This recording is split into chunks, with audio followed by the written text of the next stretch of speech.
नमस्कार and welcome back. Alibaba ने America के ऊपर अटैक किया है। ये बहुत बड़ा एक साइबर वॉर है जो चाइना ने शुरू कर दिया और अलीबाबा अब भारत में भी अटैक करेगा। क्यों बोल रहा हूँ? क्योंकि हमारे फाइनेंशियल सेक्टर में अलीबाबा की एंट्री हो चुकी है और वो हमें छोड़ने वाला नहीं है। अमेरिका में टेस्ट कर लिया। हमारे पास तो साइबर सिक्योरिटी के ऊपर इतना बड़ा इंफ्रास्ट्रक्चर भी नहीं है जितना अमेरिका के पास था। अब जो चाइनीज़ हैकर्स हैं उन्होंने कुछ ऐसा किया जिसको हम बोलते हैं अनप्रेसिडेंटेड। उन्होंने अमेरिका में बैठकर अमेरिका का एआई को यूज़ किया और उन्होंने साइबर अटैक कर दिया, यानी कि अमेरिका का जूता अमेरिका के सर पर। और आपने एक नाम सुना होगा, अलीबाबा 40 चोर। एक बुक्स पढ़ी होगी, स्टोरी सुनी होगी। अलीबाबा तो चाइनीज़ है। अब ये 40 चोर कौन से थे? ये 40 कंपनियां हैं अमेरिका में जहां पर चोरी करी गई है। तो अलीबाबा 40 चोर अमेरिका में। हुआ क्या? एआई को यूज़ किया जो अमेरिका का है और वहाँ पर एआई को बोला गया कि भाई तुम्हें हैक करना है सिस्टम को। तुम मुझे बताओ कि ये जो सारा का सारा धाम जहाम है अमेरिका के अंदर, उसको इन्फिल्ट्रेट करने के लिए मुझे क्या करना चाहिए। उसको प्रोटेक्शन देने के लिए भी एआई यूज़ किया जाता है। एआई को बोल दिया मुझे चोरी करनी है तुम्हारे ही सिस्टम में, कैसे की जाए? तो एआई खुद बता रहा है कि चोरी कैसे करनी है ना। This changes everything. एक क्लिक, जीरो ह्यूमन इंटरवेंशन और सब कुछ चोरी कर लिया, इन्फिल्ट्रेट कर लिया। और भारत कहां बैठा है? आप सोच के देखिए, भारत कहां बैठा है। मुझे आपका आंसर चाहिए। डू यू फील सेफ कि हमारा सारा डाटा, हमारा सारा सोशल मीडिया, ये सारा चाइनीज के हाथों में है? थोड़ा ब्रेकडाउन करते हैं कि हुआ क्या और अब भारत में हमारे लिए प्रॉब्लम कैसे क्रिएट हो सकती है। अलीबाबा 40 चोर ने तो काम कर दिया। अभी सितंबर में जो चाइनीज़ हैकर्स हैं उन्होंने एक ऐप है जिसको हम क्लॉड भी बोलते हैं, एंथ्रोपिक की कंपनी है, उन्होंने एआई के टूल्स को यूज़ किया। एआई कंपनी अमेरिका की है, एआई का स्टार्टअप है और 30 से लेकर 40 कंपनियों को टारगेट किया गया, जिसमें गवर्नमेंट ऑर्गेनाइजेशंस हैं, कॉरपोरेशंस हैं। सेंसिटिव डाटा को चोरी किया गया। और स्केरी पार्ट देखिए, हैकर्स ने यूज़ किया अमेरिकन एआई को। क्या बोला? हम एक सिक्योरिटी ऑडिट करना चाहते हैं तुम्हारे सिस्टम का, ये सारी कंपनीज का, और ये सारी कंपनीज का सिक्योरिटी ऑडिट करने के लिए हमें इसके अंदर एंटर करना पड़ेगा। लेकिन इसके ऊपर सिक्योरिटी के लॉक्स लगे हैं, उसको हम कैसे बाईपास कर सकते हैं और अंदर जाकर हम ऑडिट कैसे कर सकते हैं। उन्होंने जो टास्क थे वो छोटे छोटे उन्होंने डिवाइड कर दिए ताकि कहीं भी घंटियां ना बजें, अलार्म बेल्स ना बजें। दोस्तों, ये कोई सिंपल ईमेल नहीं है या कोई ऐप नहीं है जिसको आपने हैक कर लिया। ये ऑटोमाइजेशन है। जो पहले अटैक्स होते थे उसके अंदर एआई का यूज नहीं होता था। इस बार 100% एआई को यूज कर लिया गया। एक बटन दबाया और सारा डाटा चोरी कर कर वो ले गए। और ये है एआई का डार्क साइड जिस दुनिया में हम रहते हैं। अब आप के लिए मैं वीडियो क्यों बना रहा हूं?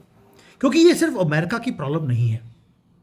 भारत के लिए भी सिमिलर थ्रेट्स हर रोज हमारे कंट्री में आ रहे हैं। हमें नहीं मालूम क्योंकि हमारा इंडियन मीडिया सो रहा है। डिजिटल इंफ्रास्ट्रक्चर हमारे कंट्री में एक्सपैंड कर रहा है। अब देखिए, सारी ट्रांजैक्शंस यूपीआई पे होती हैं, डिजिटल है। डिजिटल इंडिया का इनिशिएटिव हमने शुरू कर दिया, अगेन डिजिटल है। डिफेंस का नेटवर्क है, वो सारा का सारा आपको मालूम है, वो डिजिटलाइजेशन हो चुकी है। यानी कि हर जगह पर पोटेंशियल टारगेट्स हैं चाइना के। और जब जब भारत की बॉर्डर के ऊपर टेंशन्स बढ़ी हैं, उनको मोटिवेशन मिलता है कि भाई अपनी जो कैपेबिलिटीज़ हैं हैकिंग की, इसको यूज़ किया जाए, टेस्ट किया जाए। अब इनके पास जो हैकिंग टूल्स थे वो ऑटोमाइज हो गए हैं। अब तो ये भी पता नहीं लगेगा कि किसने हैक किया, क्योंकि हमारा ही एआई जो मॉडल्स हैं उसी को यूज़ करके हमारे सिस्टम के अंदर इन्फिल्ट्रेट किया जाएगा। क्यों बोल रहा हूँ?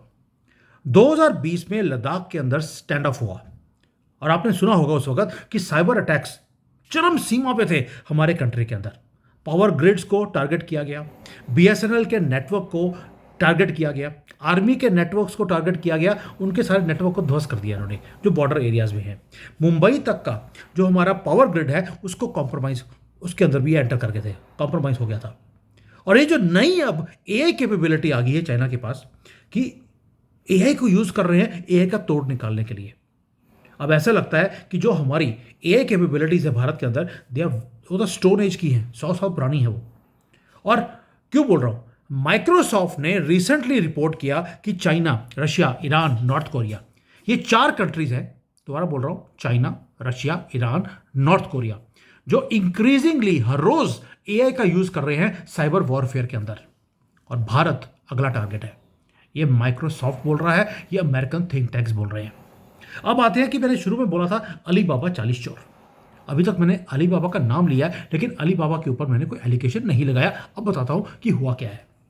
अलीबाबा कोई छोटी मोटी कंपनी नहीं है। अब तो जैक मा को निकालकर चाइनीज कम्युनिस्ट पार्टी ने उसके अंदर स्टेक खरीद लिया, क्योंकि वो बहुत बड़ा आदमी बन गया था, मक्खी की तरह बाहर फेंक दिया। और व्हाइट हाउस का जो मीमो है अभी रिसेंटली आया है, उसने क्लेम किया है कि अलीबाबा ये सारी टेक्नोलॉजी और टेक्नोलॉजिकल सपोर्ट वो चाइनीज मिलिट्री को और गवर्नमेंट को देता है, कि किस तरह से आप यूएसए के जो एंटिटीज हैं उसको टारगेट कर सकते हैं। ये व्हाइट हाउस का मीमो बता रहा है। और अलीबाबा से बात करी तो कहते हैं यार सामने तो पता ही नहीं, हैकिंग हैकिंग क्या होती है, कॉपी कॉपी क्या होता है, हमने तो कभी कभी कुछ कॉपी किया नहीं, कभी हैक किया नहीं है। और इस रिपोर्ट के बाद अलीबाबा के जो शेयर की प्राइसेस है, जो पहले ही नीचे गिरी हुई थी, वो और नीचे गिर गई। अब ये क्यों बता रहा हूं आपको अलीबाबा का, क्योंकि अलीबाबा के जो ऑपरेशंस है भारत में मैसिव है। हमारे यहाँ पर क्लाउड सर्विसिंग है, ई कॉमर्स के प्लेटफॉर्म्स हैं, इवन पेमेंट सिस्टम्स हैं, सभी के अंदर अलीबाबा की एंट्री है, कहीं ना कहीं स्टेक्स हैं। और millions and millions of Indian users इस सारी सर्विसेज को यूज करते हैं, और उनको ये नहीं मालूम कि पीछे चलाने वाला अलीबाबा है। हमारा कस्टमर डाटा, जहाँ पे हमारा आईपी एड्रेस है, वाईफाई के डिटेल्स हैं, पेमेंट रिकॉर्ड्स हैं, ये सारा कुछ अलीबाबा के पास जा रहा है। और ये वही डाटा है, वो वही मीमो है जिसे अलीबाबा यूज करता है। किसके लिए? To share with CCP, to share with their military, कि हमारा हर चीज वो ऊपर जा रही है। भारत ने बैन कर दिया टिकटॉक को, वीचैट को, आपने देखा होगा। लेकिन मुझे लगता है कहीं ना कहीं भारत की गवर्नमेंट को अलीबाबा को भी कंट्रोल करना पड़ेगा, उसके ऑपरेशंस को भारत के अंदर कंट्रोल करना पड़ेगा। क्योंकि अलीबाबा छोड़ दे, अगर अमेरिका को नहीं छोड़ा, भारत को कहां छोड़ेगा? सोच के देखिए आप। इसलिए कभी आप देखते हैं कि जो ये गेमिंग ऐप्स हैं उसको बैन कर दिया, ये जुआ खेलने वाले इनको बैन कर दिया, बैटिंग वालों को बैन कर दिया, गेम्स को बैन कर दिया। क्यों? ये सबका लिंक अलीबाबा के साथ था। बट ये बैंडेड है, अलीबाबा की इन्फिल्ट्रेशन बहुत ज़्यादा डीप है। आपको बिगर पिक्चर देखनी पड़ेगी, क्योंकि ये सिर्फ अमेरिका के ऊपर एक अटैक की बात नहीं है, एक पैटर्न है। चाइना रुकेगा नहीं, वो बार बार अटैक करता रहेगा। आपको याद होगा जनवरी 2024 चाइनीज हैकर्स ने अटेम्प्ट किया था कि जो millions and millions of American हैं उनको ट्रैक किया जाए, उनका थॉट प्रोसेस क्या है, वो डेमोक्रेट हैं, प्रो ट्रंप हैं कि अगेंस्ट है। और उनके दिमाग को खराब करने के लिए सारे काम किए गए। टारगेट किया गया कि किस तरह से डोनाल्ड ट्रंप दोबारा से प्रेसिडेंट ना बन जाए। वाइस प्रेसिडेंट जो थे जेडी वेंस, उनके तो फोन को भी इन्होंने टारगेट किया, हैक कर लिया। डोनाल्ड ट्रंप तो हमेशा ही इनके रडार के ऊपर था। सोफिस्टिकेशन इंक्रीज होती जा रही है, ऑटोमाइजेशन और तेज होता जा रहा है, और जो ट्रेडिशनल साइबर डिफेंस के जो सिस्टम्स थे they are not useful anymore. वो ह्यूमन बेस्ड थे, और आपको मालूम है ह्यूमन बेस में एरर हो सकती है। आप कोई ना कोई चीज़ ओवरसाइट कर सकते हैं। आप थक जाते हैं, आप 8 घंटे 12 घंटे काम करेंगे, उसके बाद आप सो जाएंगे। लेकिन आर्टिफिशियल इंटेलिजेंस वो ना तो कोई गलती करता है, कभी थकता नहीं है, 24 घंटे काम करता है, टाइपिंग एरर नहीं होती, और उसका जो स्केल है सोचने का, काम करने का, इनडेफिनेट है। और भारत के अंदर साइबर सिक्योरिटी का जो फ्रेमवर्क है वो अब हमें अपग्रेड करना पड़ेगा। We do not have a choice. Bharat की कंपनियां तो अभी भी अमेरिकन कंपनीज के लिए टेक कुली का काम कर रही हैं, भारत में कुछ डेवलप नहीं करेंगी। मैंने बड़ा डिटेल में वीडियो बनाया था। इसलिए हमें भी कहीं ना कहीं डिफेंस सिस्टम्स को तेज करना पड़ेगा, क्योंकि अब ह्यूमन एनालिसिस से काम नहीं चलेगा। अब हमें नेशनल सिक्योरिटी जो है उसे इंक्रीज करना पड़ेगा। और हमारा जो नेशनल साइबर सिक्योरिटी का कोऑर्डिनेटर है, उन्होंने वार्न भी किया था रिसेंटली, अब 1 या 2 महीने पहले, मुझे याद है, मैंने न्यूज़ देखा था वो। लेकिन वार्निंग से काम नहीं होगा। और भाई तुम्हारा डिपार्टमेंट का नाम है नेशनल साइबर सिक्योरिटी कोऑर्डिनेटर। सिर्फ गवर्नमेंट को बता देना कि हमें ये करना चाहिए या करेंगे, दोनों में फर्क है। यही बस ब्यूरोक्रेसी में हमारी कंट्री पीछे रह जाती है। लेकिन बॉटम लाइन देखिए आप, चाइना ने एआई को वेपन की तरह यूज करना शुरू कर दिया साइबर वॉरफेयर में। ऑपरेशनल है, ये कोई साइफाई मूवी की स्टोरी नहीं बता रहा हूं आपको मैं। इफेक्टिवली उन्होंने अपनी कैपेबिलिटी दिखा दी और ये अब स्केल अप होता रहेगा। टेम्परेचर कम करेगा चाइना? पॉसिबल नहीं है। तो हमारे पास 3 चैलेंजेस अब अपने आपके सामने आ गए। चाइना हटने वाला नहीं है। मैं बार बार बोलता हूं, हमारे साथ जो ट्रेड कर रहा है हमारे साथ कोई प्यार नहीं है, वो सिर्फ अपना टाइम पास कर रहा है। उसको अपना डिफिकल्ट टाइम बाहर निकालना है। और जिस दिन ये निकल गया उसके बाद दोबारा से अरुणाचल का ये प्रॉब्लम लेकर दोबारा से आ जाएंगे। लेकिन उससे पहले ये बार बार राहुल गांधी को खड़ा करेंगे, अटैक्स कराएंगे हमारे ऊपर, और जो हमारा क्रिटिकल इंफ्रास्ट्रक्चर है उसके ऊपर एआई पावर्ड अटैक्स ये होते रहेंगे, जिसे हमें अब सिक्योर करना पड़ेगा। हम कर नहीं रहे। दूसरा, जितनी भी टेक कंपनीज हैं जो भारत पे काम कर रही हैं, जो चाइनीज हैं, वो अपनी अपनी एआई डिफेंस जो ये है अपने ऑपरेशंस है भारत में, हमें उसको भी वैल्यूएट करना है कि यहां पर आए हैं तो कर क्या रहे हैं। क्या ये मोबाइल बना रहे हैं? क्या मोबाइल के बहाने ये हमारा डाटा भी चोरी करके ऊपर भेज रहे हैं? आपको याद होगा एमआई की कंपनी को पकड़ा गया था, वो ये सारे काम कर रहे थे। उनके 5-6 हज़ार करोड़ रुपए हमने जब्त करके रख भी लिए। यही हाल हुआवे का और वीवो का था, आपको याद होगा। वो ये सारे काम 3-4 साल पहले से कर रहे हैं।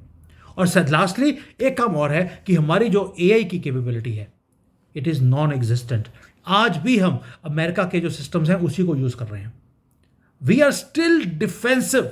अमेरिका ने जो डिपार्टमेंट ऑफ डिफेंस है उसका नाम चेंज करके बोल दिया डिपार्टमेंट ऑफ वॉर, और हम बोलते हैं अब युद्ध का टाइम नहीं है। डिफेंसिव हम कब तक खेलते रहेंगे? अब ऑफेंसिव करना पड़ेगा, क्योंकि चाइना ने ऑफेंसिव साइबर कैपेबिलिटीज उसने शुरू कर दी हैं और गवर्नमेंट इन्वेस्ट कर रही है साइबर सिक्योरिटी के अंदर। लेकिन क्या वो इनफ है? मैं आपसे पूछता हूं, क्या हमारी स्पीड तेज है? ये नया बैटल ग्राउंड शुरू हो गया है। अब टैंक्स की और फाइटर प्लेन्स की जरूरत नहीं है दोस्तों। अब दुनिया लड़ाई करेगी डिजिटल में, ऑटोमाइजेशन में, एआई में, और ये 24 घंटे युद्ध चलेगा। ये नहीं कि रात को अटैक किया दिन में शांति है, वो टाइम चला गया। और हमें अडेप्ट करना पड़ेगा। हमारे पास चॉइस नहीं है, वरना अगले 6 महीने साल में हमें बहुत बड़ी प्राइस हमें पे करनी पड़ेगी। क्वेश्चन ये नहीं है कि हमारे ऊपर अटैक होगा कि नहीं होगा। क्वेश्चन ये है कि अटैक हो चुका है, क्या हमें पता भी है, और क्या हम रेडी हैं अगले अटैक्स के लिए? पहली बात। दूसरा, चाइना रुक जाएगा? कभी भी नहीं। वो आपके साथ युद्ध कभी बंद कर ही नहीं सकता जब तक वो पूरा लद्दाख और पूरा अरुणाचल ले ना जाए, या चाइना के खुद के टुकड़े ना हो जाए। वो तब तक वो पागलपन बंद नहीं करने वाला। मुसलमानों से कम नहीं है ये लोग। So please, this is something with a warning science कि अलीबाबा 40 श्योर एक्टिवेट कर दिया गया है। अमेरिका में अटैक हो गया, अगला नंबर भारत का होगा। और मैं बार बार बोलता हूं, आपके पास सिर्फ 1 साल की विंडो है, दिसंबर 2026। क्यों बोलता हूं? उसके बाद डोनाल्ड ट्रंप की पावर्स कम होने वाली हैं, वो मिड टर्म इलेक्शंस को हारने वाला है, और उसके बाद may be he will resign, क्योंकि वो कम पावर में काम करने वाला आदमी नहीं है। और उसके बाद आप समझ लीजिए कि क्या होगा। चाइना के बल्ले बल्ले होने वाली है, और बल्ले बल्ले इनकी जिस दिन होगी उसी दिन ये अरुणाचल का नाम दोबारा से चेंज कर देंगे। यहाँ तक हम पहुँच चुके हैं। हमारे पास विंडो सिर्फ दिसंबर 2025 से लेकर दिसंबर 2026 तक है। उसके बाद it's game set match over. Either आप जीत जाएंगे या हार जाएंगे। Thank you. जय हिंद। वंदे मातरम।